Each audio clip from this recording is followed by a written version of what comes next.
Yeah, so I won't profess to know Simon particularly well, but having been hosted here a number of times, it's clear that he, along with Yolanda and Clive, are a very kind and generous family, and so it's with great pleasure that I can announce Simon to say a few words.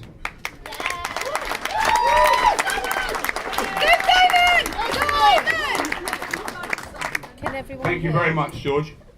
I am only the warm-up act, so I'm going to ask you to go very easy on me, please. If you make this, are you making this sign at the back for a reason? Can you not hear? Oh, they You can't hear. You really can't hear. That's probably merciful.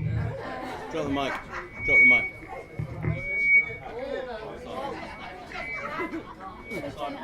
Drop the mic.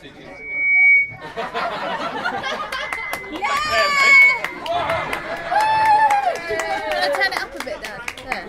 That's not the That's a different one. We've got nobody in charge of this stuff. There is. Donny. Donny. Where's Donny? Drop the mic. No, don't drop it. Drop the mic. Sorry? Hang on, I think we need to find Donny. Donny. Is there a Donny in the house? Donny? No. Can I get a Donny? Right. Hang on, don't panic. Oh, he's there. Okay, I've switched it off.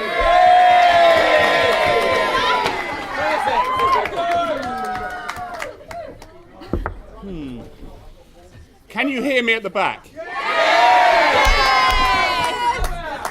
Great. Good. Well, it's been quite an afternoon, hasn't it, really? My job is mercifully short. I just need to welcome all of you, and I'm absolutely delighted that all of you can be here today.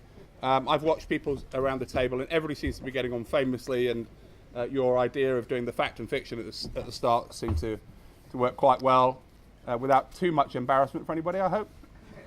But I would just sincerely like to thank you all for coming today to celebrate this amazing wedding of Billy and Anna. I'd also... Can you hear? Yes, they can.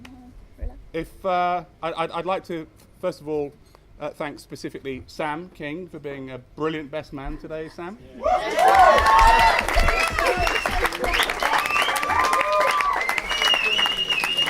We're very much looking forward to your speech. I'd like to thank all the groomsmen, of course, and Lucy as chief bridesmaid. And all the bridesmaids and the groomsmen for making sure that we all got to the right place at the right time and the buses worked and all that sort of thing. So fantastic! Thank you so much, everybody.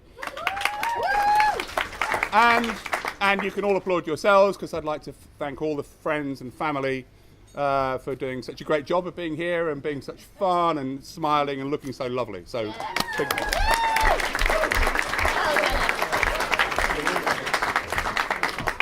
I also wrote in this speech, thank you to the weather gods for bringing us such a fantastic day, loads of sunshine. But anyway, but they sorted the timetable out and we ended up with a dry afternoon, so that's pretty cool too.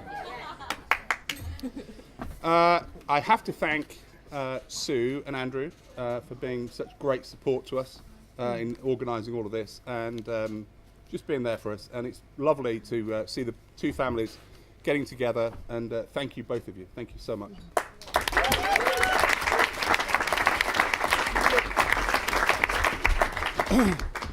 You can see that I don't do comedy. Anyway, so not all of you will be aware that in St Andrew's Church in Sonning, where we were today, is the Church of Theresa May. That's a fact. That's a fact. We have seen her there a few times. We have seen her there a few times.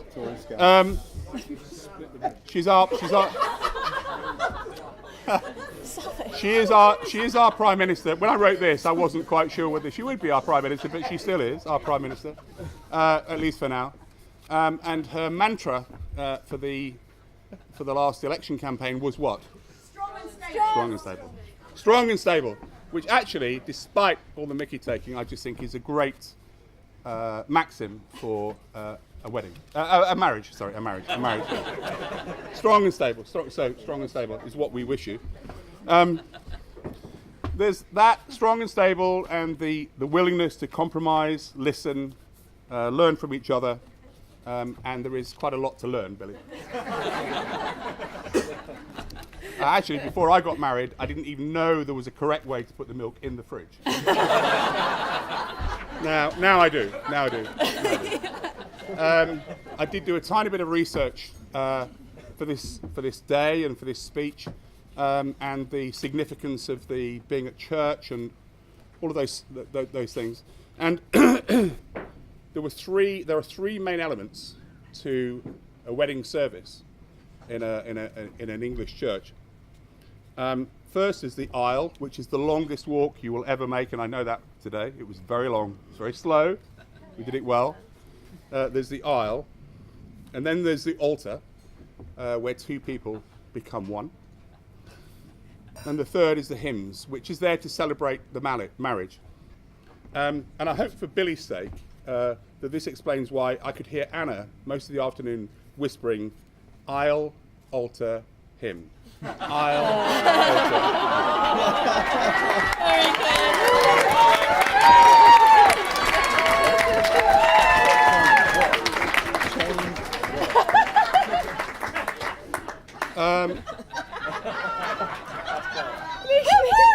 Cheap joke, sorry. Father of the bride, it's traditional that you say a few words about one's daughter and my daughter Anna. It was 12:55 a.m., 16th of December, 1988. Anna arrived into the world. She didn't come in quietly. She made a huge amount of noise. It was quite frightening. Just to let us know that she was here.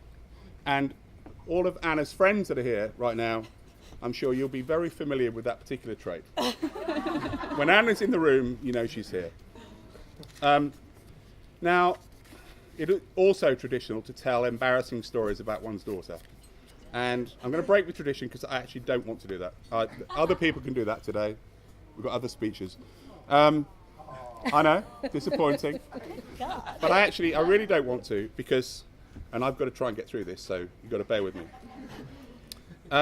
This is my last opportunity to publicly say what a wonderful human being she is.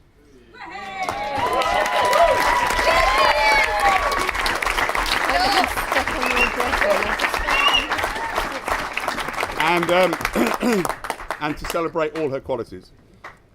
She's funny, she's mischievous, she's caring, she's loyal, and it has been an absolute privilege to watch that talkative, industrious, inquisitive toddler develop into the beautiful, clever, compassionate and extremely lovely young lady that I was so honoured to accompany down the aisle today.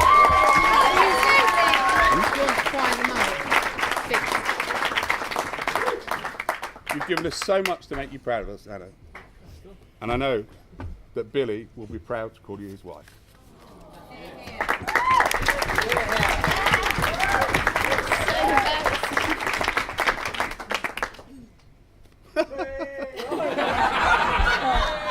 There's no more comedy, sorry.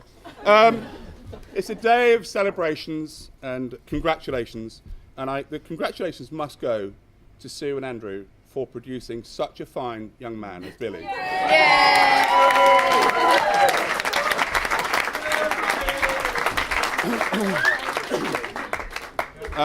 It's also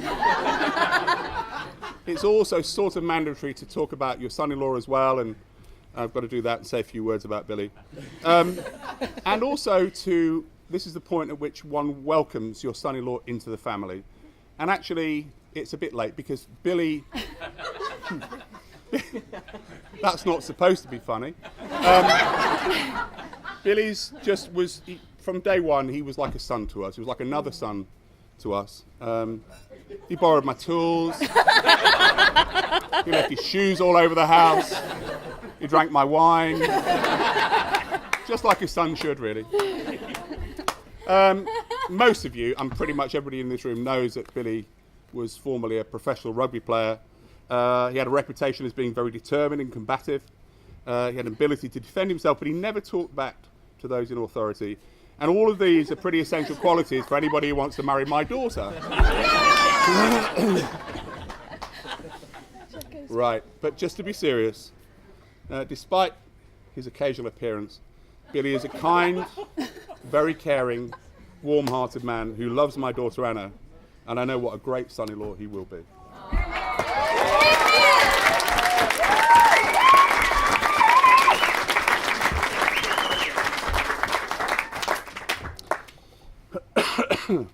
Billy, you know that Anna is very precious to us, and I know that she is to you too. As a father, it was a huge moment for me today to give my daughter away, but we know that she's in such good hands. That's it. Finally. Finally, I would like to propose a toast. A happy couple. I know that you will all want to join me in raising your glasses to a toast to a long and very happy future together. Ladies and gentlemen, I give you the bride and groom, Mr. and Mrs. Moss. Mr. and Mrs. Moss. That's awesome. That was fantastic. Well done.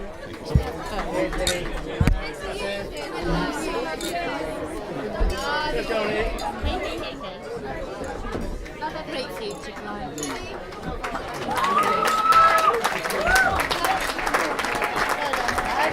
Can we give him the mic? He's not going Literally said. For our next speech of the evening, as you can imagine, this is the groom, my brother. Thinking of interesting ways to introduce him, maybe ways I could rip into him a bit. But I think the vicar actually did a pretty good job of that himself. So, Billy Moss, the groom.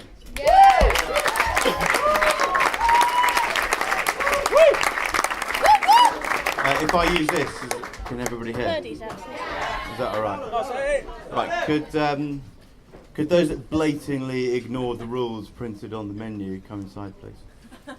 Sorry, I was actually joking. Steggers, Mel wants you to go and sit next to her, please.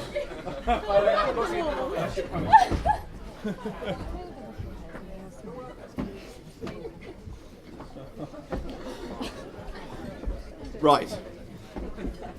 So, firstly, I would like to thank Simon for those very, very kind words in his speech. They mean a huge amount, and they're very much echoed, but I'll come on to that a little bit later on. Can you still hear? Yes, yeah, we can. Sorry, I've already started failing at my first duty as a husband.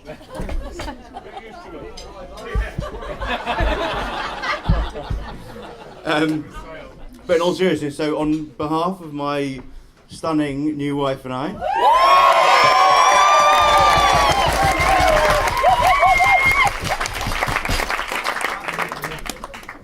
I'd like to thank all of you for pitching up today. We are absolutely delighted that you're all here with us, and especially those who've travelled an awful long way. We have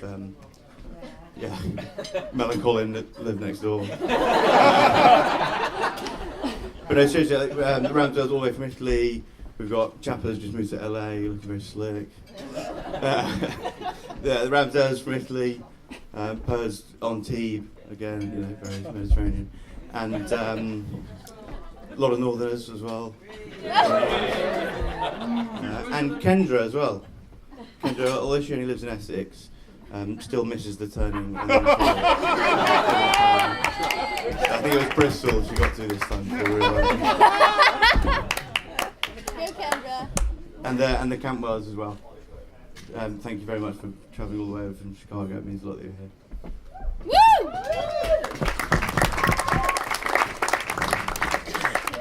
I'd also like to chat for a bit about some that aren't present.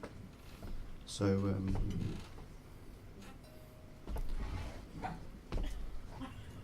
hold on. Well, my nan and granddad, and also Anna's grandma, just not particularly well, getting on a bit, and so couldn't make the journey. But we're very much thinking of them and wish that they could have been here with us today. But we are thinking of them, and They're thinking. like I say, wish them well.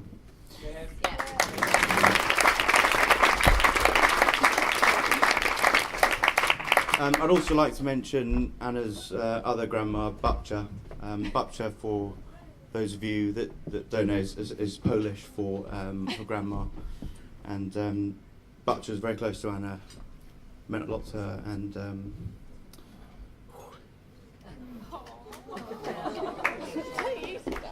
no, Jesus. No, I had some very good times with Babcia as well. I mean, I actually thoroughly enjoyed going to visit her, not just because she always served cake. Although early on in our relationship, she tried to get rid of me. She was unconvinced of me as a suitor because I had a pet snake.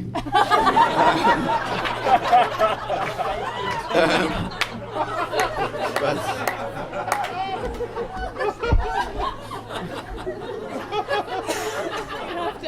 It's the same state in school. I did actually have a pet snake. Dirty mind of me. But no, she means a great deal to the whole Goldthorpe family, and I'm sure she's with us today.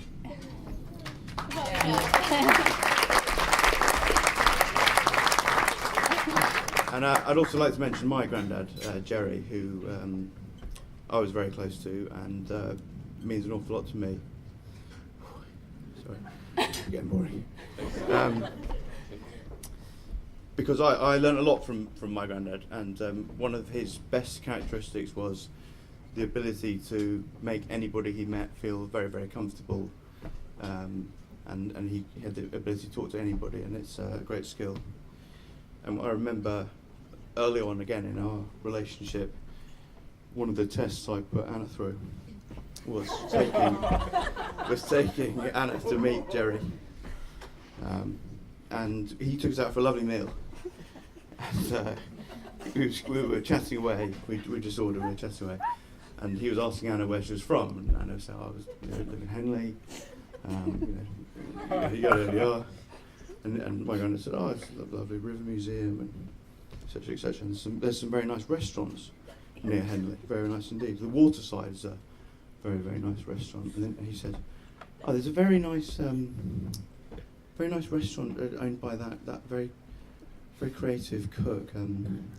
Is it Heston Blumenthal? Heston Blumenthal in Bray?"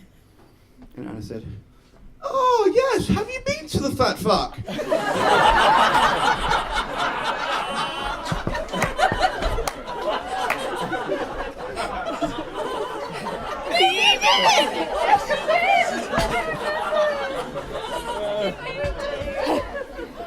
And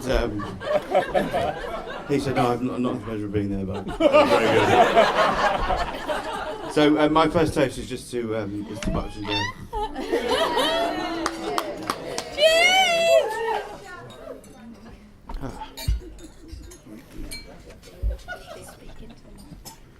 Speaking to the mic, okay.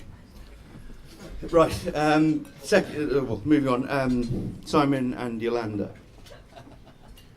I mean, thank you is a real sort of understatement for putting on what is, an extraordinary display and show and party today. It is absolutely fantastic. I don't think anybody in the room would contest, the fact this is one of the most stunning marquees I've ever seen.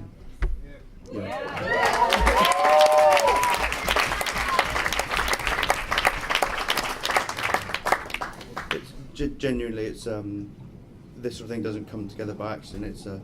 It's a real sort of combination of your unrelenting generosity and creativity and patience, and it's all fueled by a kind of very deep love for Anna. So we are extremely grateful for what you've done to put today on.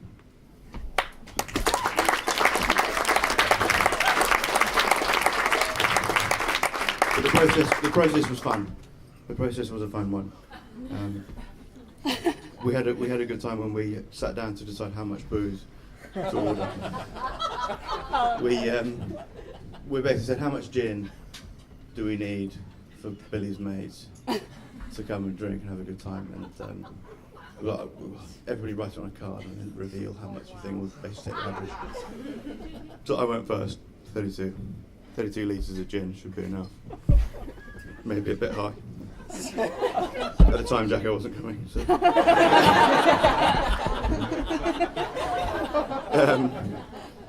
And I think Simon 25, Anna 20. Just thought are fairly reasonable. And Yolanda turned her card over. 4.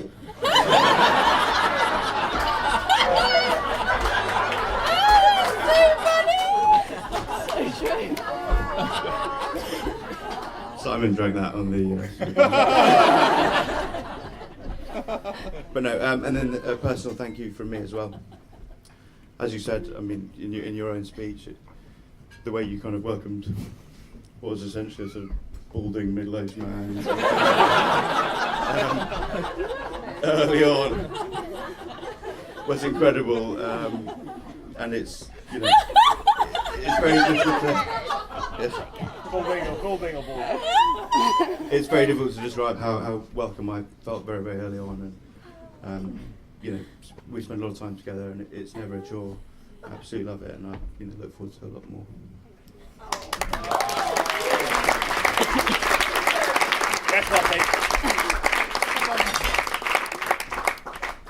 And on to my parents.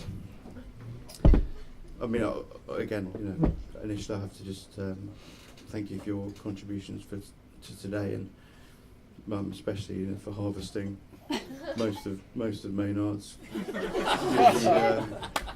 Almost every rose that you threw aggressively in my face came out of the garden, as does all the foliage sat in front of you. So there's a lot of manual labour involved in that, and we're very appreciative, as well as being here to help us over the last couple of days.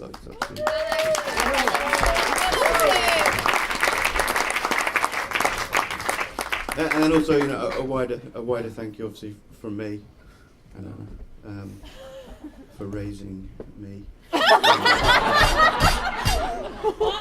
Pretty stellar job.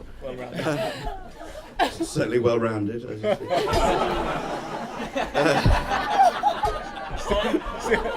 Yeah, definitely not looking sharp. But no, I've taken a huge amount from both of you in terms of qualities, competitiveness. I feel serves me very well. I know you both possess that in spades, and having you both to fall back on when I was growing up meant a huge amount to me, particularly when I was getting in trouble at school and lying through my teeth to you about breaking windows with my forehead, telling you that I tripped, watching you fight tooth and nail with the deputy head about paying for the window, for example. But no, honestly, knowing that I had you there to fall back on, and knowing that I still do, means a huge amount to me, so thank you.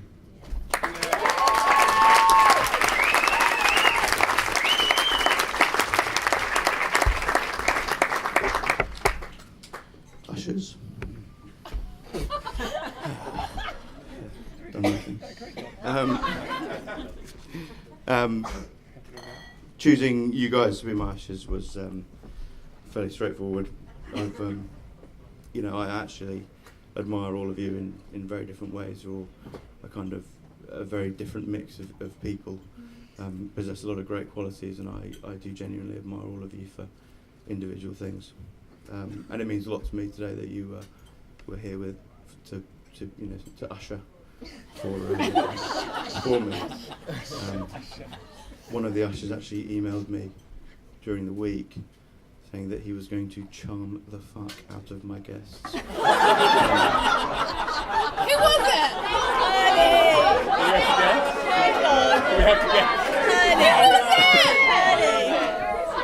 Who was it? He can stand up! So I hope that you feel that Alex Hearn has charmed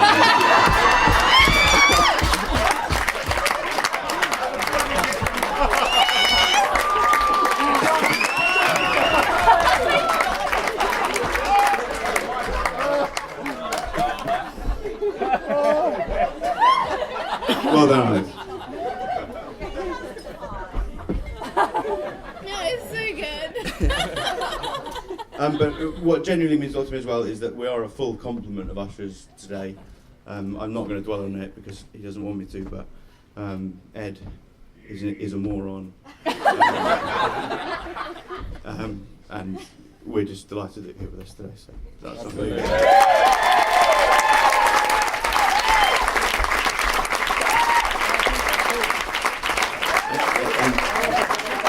Don't give him any money because he's got to do with it.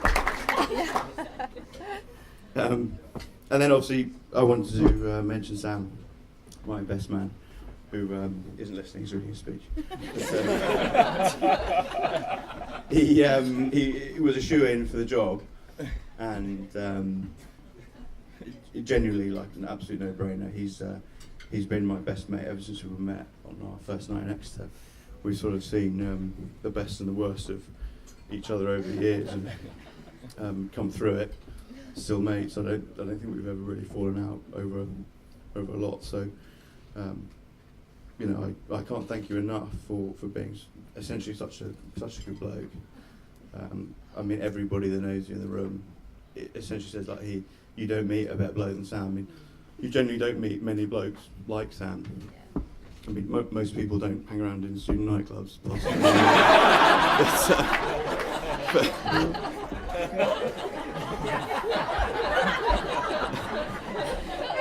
Salt and pepper.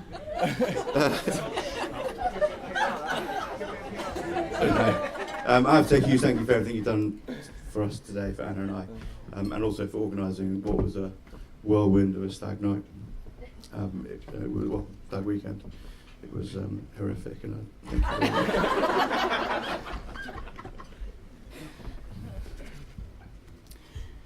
And so,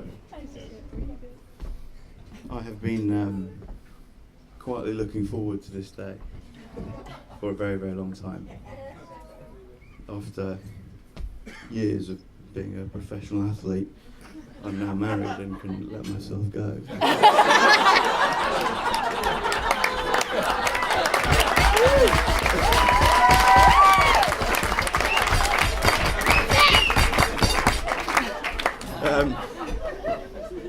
No, seriously, I read in GQ that you should have a suit made for your wedding and promise your wife that you'll never grow out of it. So, 21 stone for life.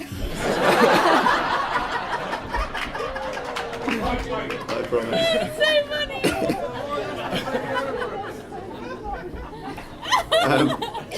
I can't really believe it's 9 years since we met. It's all a. I can't. Genuinely, it's we bumped into each other in the street for the height of my arrogance at university. I was a pretty good-looking rooster back in the day, I sort of bundled a few girls into a cocktail bar and tried to impress them by buying all more drinks. But what got me was that Anna wasn't desperately keen, which wasn't something I was used to.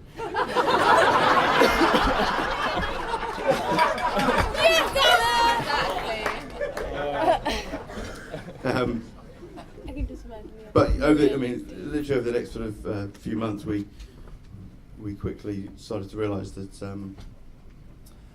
we were the only sort of people that could distract one another enough from exams to spend nights going for 2-for-1 cocktails down on the beach rather than revising for our finals, and driving to Tesco late at night to buy flapjack, which I think was mostly my idea. But we had a sort of fabulous time.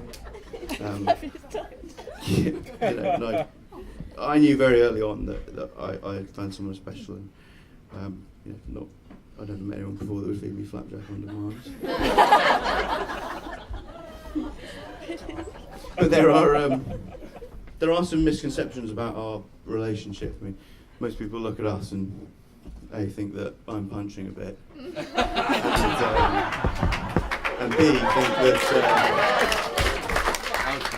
and B, think that I'm the sort of the protector in the relationship, but that's not true. And I just wanted to tell one story to sort of demonstrate that. So we went to Lucy's birthday. It was Lucy, your bridesmaid. She had a birthday, sort of very swanky brunch party in London, and we travelled up for it. And it was Lucy's birthday. I put my best glad rags on and been to the barber's, had a fresh shave, and I was looking pretty good. And the place we were was very trendy, so obviously men and women shared the toilets. So, and as I left the toilet, there was a queue of girls waiting to go in. And I walked past this queue of girls, and Anna was at the back. And as I walked past, all the girls in the queue sort of checked me out. And started whispering to themselves. Now, the night before this event, Anna and I had watched a film called The Craze, which is a sort of Tom Hardy gangster movie, for those of you who've seen it. So she was feeling pretty pumped up. She was pretty kind of adrenalised at the time. And unbeknown to me, what happened as I'd walked past these guys whispering about me is that one of them had said, "That guy looks like he's got cancer."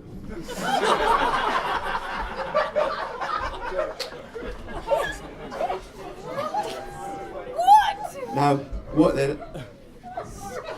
Anna, hearing this, being extremely protective and loyal and loving, squared up to them. All three of them. "What the did you say? That guy looks like a bouncer."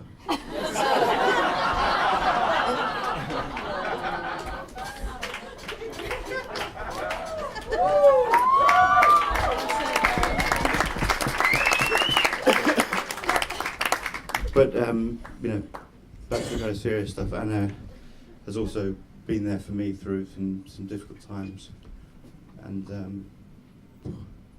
in my own family, and also sort of through my transition into working life, and she's made it 10 times easier.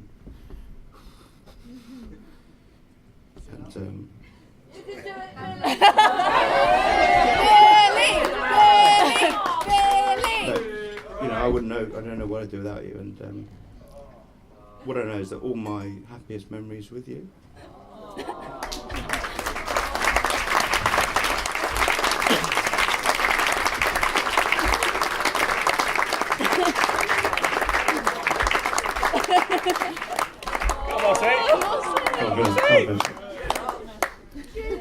Sweating from the eyes again. Yeah, sweating out the eyes. Quite. And lastly, I'd just like to mention the bridesmaids. Pretty decent.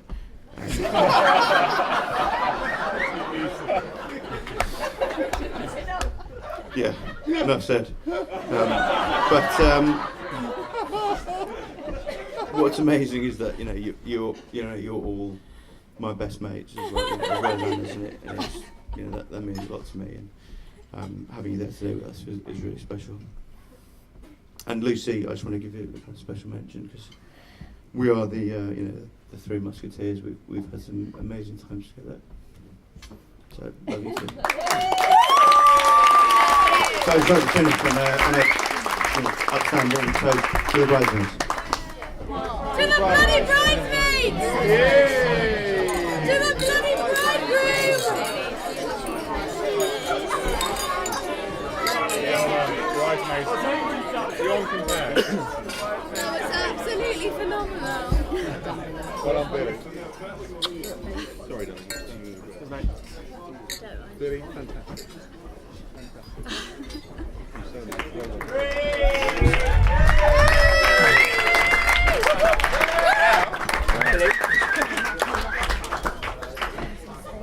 Apologies. It is obviously my great pleasure to introduce Sam, my best man, to get a little bit of revenge for that one small dig.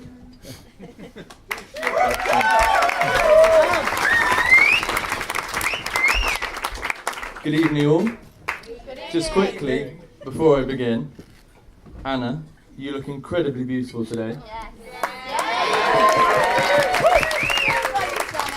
Billy, glad to see the wedding diet worked out. But I did think today, when I was walking around the garden, if Anna ever wanted to know what Billy will look like in 20 years' time, she can always pop her head over the fence and look at her doppelganger, his doppelganger, Colin. So I'd just like to say thank you to Colin for coming as Billy's doppelganger this evening.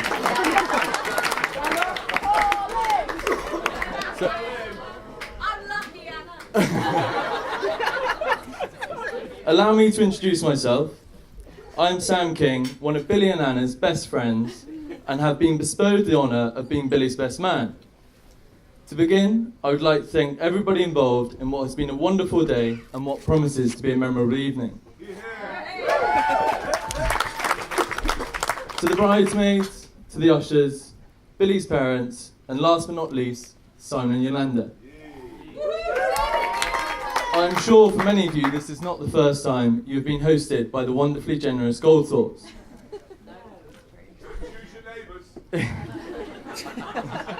It is clear a lot of time, love and thought has gone in today. Although I'm extremely excited to see what Simon and Yolanda have planned for us later, after going to the gents' loo earlier and seeing all the condoms and the sun cream and the plasters.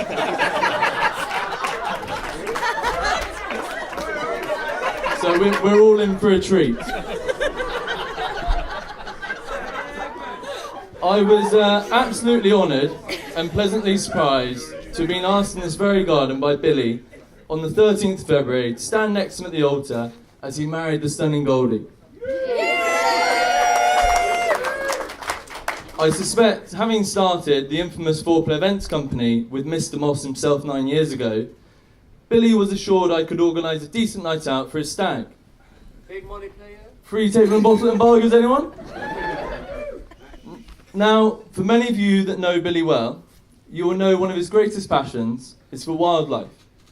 And in order to give you a better insight into the weird and wonderful creature that is Billy Moss and his mate for life, Anna, I would like to take some inspiration from David Attenborough and take you on a journey through Planet Billy. First things first, let's talk about where I stumbled across this elusive beast.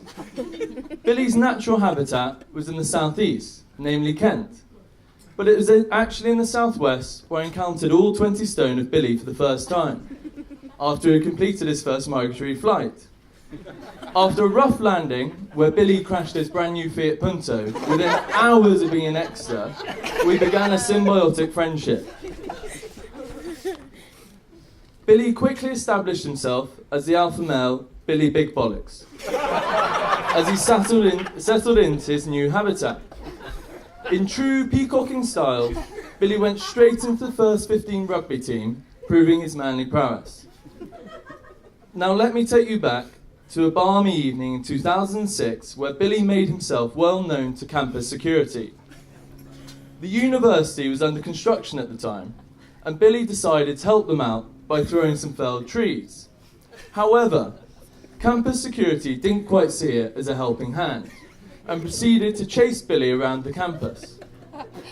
Looking at Billy now, you wouldn't imagine he was too capable of outrunning a 65-year-old security guard. But he was. The next challenge of the evening was getting past the security into the student union. With a quick change of t-shirt, throw them off the scent, we were in. After this, the evening was pretty uneventful until feeding time came and Billy's belly began to rumble. Heading to the pizzeria, Billy was told there were only 8 pizzas left, with a queue of around 100 students all waiting for food. Billy thought the fairest option would be for him to purchase all 8 pizzas and then throw slices at the queue. True survival of the fittest. It has to be said, I don't think all the students appreciated pepperoni and Hawaiian pizza in their hair at 3 a.m. in the morning.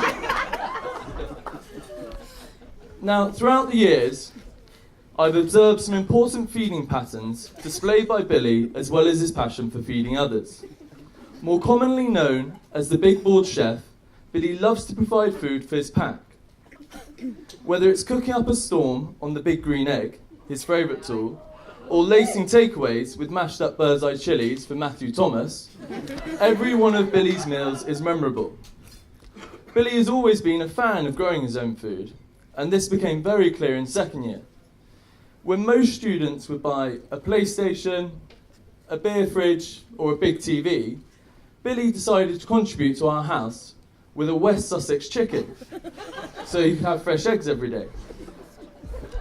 Needless to say, when it came to new tenants viewing the house, the estate agent was less than pleased to find a feral chicken inside. However, Billy was always inventive with his food and always found new ways to cook. After coming back from a 2-hour accountancy lecture, which Billy should have been attending himself, he was found in the kitchen, naked, squatting over a saucepan trying to crack one of these fine eggs between his butt cheeks. This is actually a lot harder than one may think. Now, in the run-up to summer, as common with many creatures, Billy was molting for the warmer weather. You can imagine my surprise when Billy's hair didn't grow back for the winter season. And neither did he go into hibernation. Although he had definitely been eating enough for it. Courtship displays. As with every dominant male, Billy's quest for a mate was the utmost importance to carry on the species. Whilst at his watering hole, Harry's cocktail bar, Billy spotted a potential match.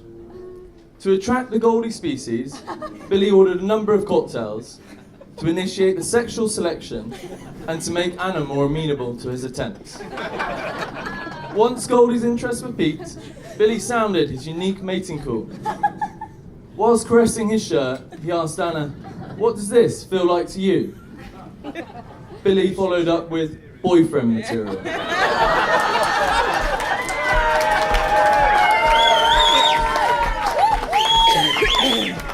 Anna had clearly been at the watering hole for quite a few hours, being won over by such peacocking displays.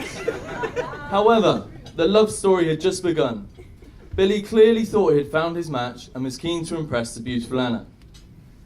Using all of his profits from our business venture, Billy wined and dined Anna 7 nights a week to ensure a successful match, and it seemed she was sold. Billy was quick to warn off any other potential suitors in true alpha style by publicly declaring his love for Anna at end-of-season dinner in front of 200 guests. It was fair to say any other predators were successfully warned off. Now, in order to win Anna over, there's also the important step of meeting Simon and Yolanda. Billy left an impression after one of his first trips to meet the parents. After being invited to a lunch party, an overexcited Billy proceeded to run upstairs and launch himself onto Anna's brand new bed. Forgetting the beast weighed the best part of 20 stone, the bed frame succumbed to his strength and snapped.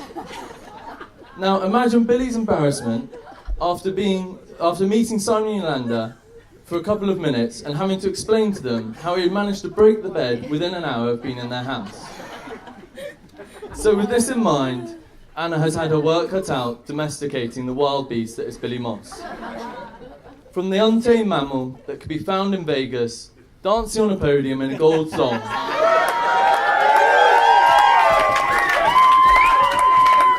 to the Billy we see before us today, the positive change can only be attributed to Anna herself. Anna has supported Billy in his rugby career and now into a successful career in FX trading. Billy and Anna, I'm so happy to be standing here today, celebrating your marriage. You really are a wonderful couple and are so well suited and really bring out the best in each other. I have years of wonderful memories with both of you and look forward to making many more. Please be upstanding for the happy couple, Billy and Anna. Well done.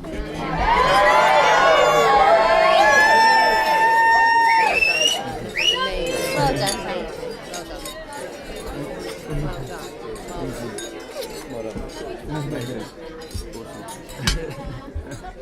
Well done. Yeah.